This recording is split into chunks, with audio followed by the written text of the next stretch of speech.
Hi all and welcome back to Plant Nerd. On today's video we're going to be looking at some Euphorbia obesa seedlings that I'd like to prick out and repot.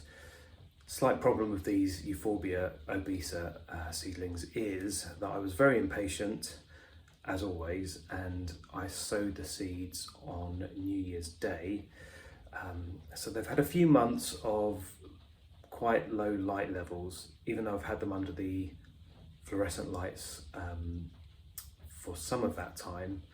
What with the rising energy costs, I've been a bit skimpy with that and not really had it on for as long as I should have, but they have had bottom heat. In consequence, they've grown a little bit leggy, and because I haven't got much space, I'm going to try planting them together. So I think there are about 10 seedlings, so I'm going to put 5 in each small pot, and I'm going to plant them really closely together because it's a bit of an experiment, but I want to see if they fuse together, if they graft together as they grow up. So it will be a bit of a long-term experiment, but we'll see how that goes. And here are the Euphorbia obesa seedlings. As you can see, they have got quite leggy, and they've grown quite quickly in comparison to the other cacti seeds that I've got in here. The single gymnocalycium there. So I'm going to use my trusty chopstick to prick them out.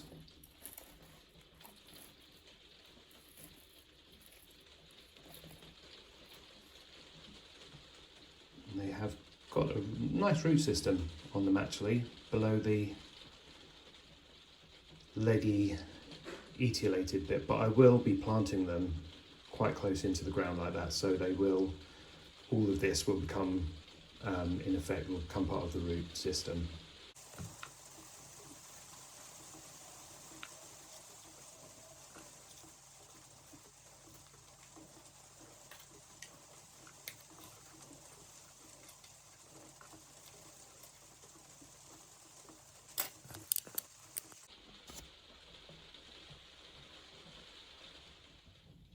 So here we are. We have given them a rinse off, these little seedlings, to get rid of any of the compost that was left on the roots, just to make sure they're all healthy, and they all are.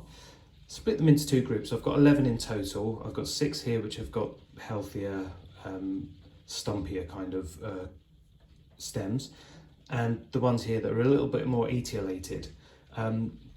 What I'm going to do with the more etiolated ones is I'm going to use some of this natural twine that I got from a craft shop, which is biodegradable, and you can kind of open it up and wet it, and it becomes, it's quite fragile, but it's good stuff to use on plants because it does biodegrade, and when the plants swell they can just break it open and it doesn't affect the stems. So I'm going to try using that to kind of bind these together, hoping to make the effect of a multi-headed Euphorbia obesa. Just a quick reminder folks, if you do have any kind of skin sensitivities, be really careful when handling Euphorbia obesa, or any Euphorbia actually, because they do produce a white latex kind of sap which does irritate the skin. So you might want to use gloves if you are handling these and you have sensitive skin.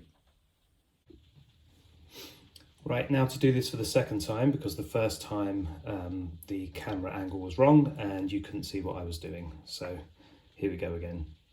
Just bundling them up together and really carefully but firmly, and try and get in the camera this time, really carefully but firmly trying to get these in together here. Really don't want to break the skin because I don't have gloves on, but I want to keep them tight in together. Now this might be a complete disaster, this experiment, but I have lots of seedlings and less space than I would like. So that Looks quite pretty actually, doesn't it? That is my first set to plant. The second set I will plant individually in the same small pot until they start to get a bit more flesh on their bones, and then they'll be potted into individual pots. So just before we start the potting, I'll talk to you about the potting mix that I'm going to use. I've already mixed this up. It is 2 parts cacti and succulent mix to 1 part molar clay cat litter and 1 part vermiculite. If you are using cat litter, please do not use anything that is clumping, and try to get one that is a molar clay. Any other ones don't really fit the bill, so really important you get the right one, but it does make an inexpensive medium, so really good to have. Another tip that I would like to talk to you about is this stuff. Now this is plasterer's tape. When plasterers put plasterboard up, they put that in between the sheets of plasterboard so that the plaster sticks to it and you don't get a gap. It's relatively inexpensive. I've had this roll for about 7 or 8 years.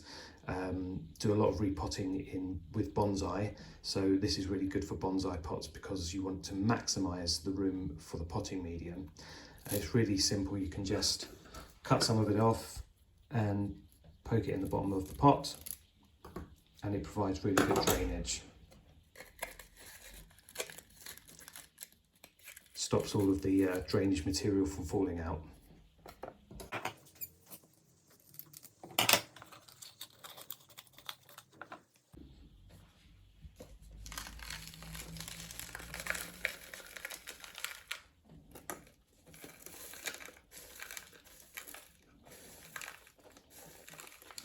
Now, as with all cacti and succulents, Euphorbia obesa really do appreciate the free draining mix. So whatever you use, make sure that it does not hold on to water for too long.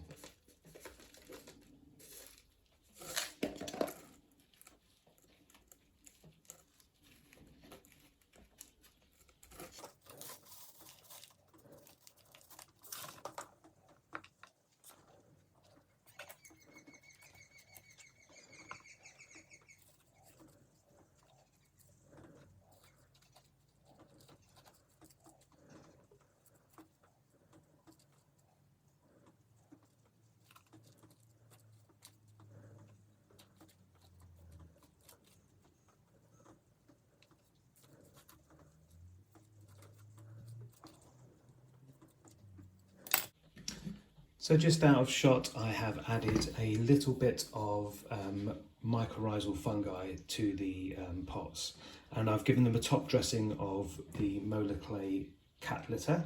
I'm just going to water them in.